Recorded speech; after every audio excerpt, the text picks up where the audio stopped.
So anyway, I guess there was a segment later in the show where she was dancing with Hornswoggle. And Michael Cole made the comment, he said, I wish these two would stop horsing around. Now, what's funny about this, obviously it's not funny, what's funny about the whole scenario is that if you go back and listen to the podcast I did during the week, I did this show, I did 194 on Wednesday, okay? So this was a full 2 days before SmackDown even aired on TV, at least here in this country.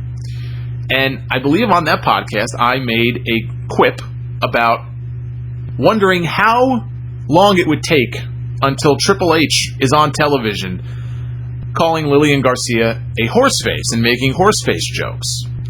And lo and behold, 2 days later on SmackDown, Michael Cole is on commentary making horse jokes about Lillian Garcia. Didn't take very long. Didn't take very long at all. And you can put that squarely on Triple H because, as I mentioned, Triple H was running things backstage at Raw Monday night. Vince McMahon was in Afghanistan doing some tribute to the troop stuff.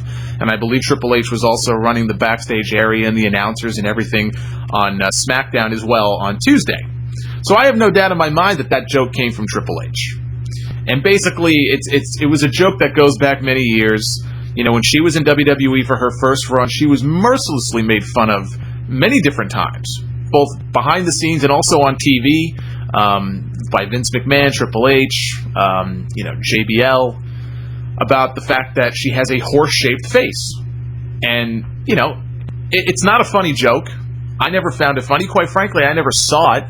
I mean, people also would make horse jokes over the years about Mickie James, which I also thought was kind of stupid. I mean, I always thought Mickie was an attractive girl, but she also got made fun of the whole Piggy James angle and all that. It would not be the first time that WWE has gone out of its way to bully and harass its own performers just because they get shits and giggles out of it.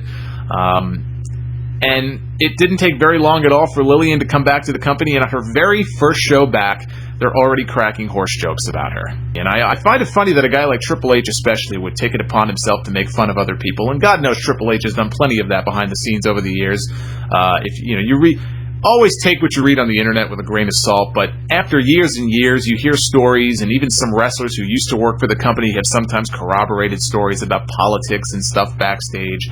And Triple H has been, known to poking fun at people before, and even, kind of burying people in production meetings and such. God knows he's done it over the years with Chris Jericho, and especially when Jericho came back to the company that second time, the whole Save Us Y2J thing and the classic story of Triple H backstage once, talking about how, Jericho's here to save us, everybody. We need saving.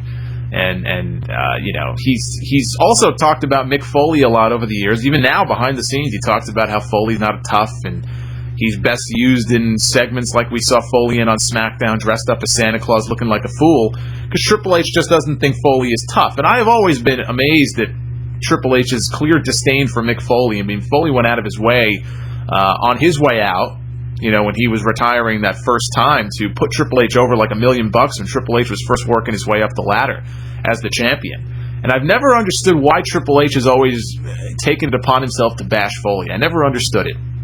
And I don't understand how a guy with such a big fucking nose could take it upon himself to make fun of, Lillian Garcia looking like a horse. It's funny. You look at a guy like Triple H, and again, one of the biggest schnozzes in sports entertainment, and this guy's going to pass judgment on how other people look. It's pathetic.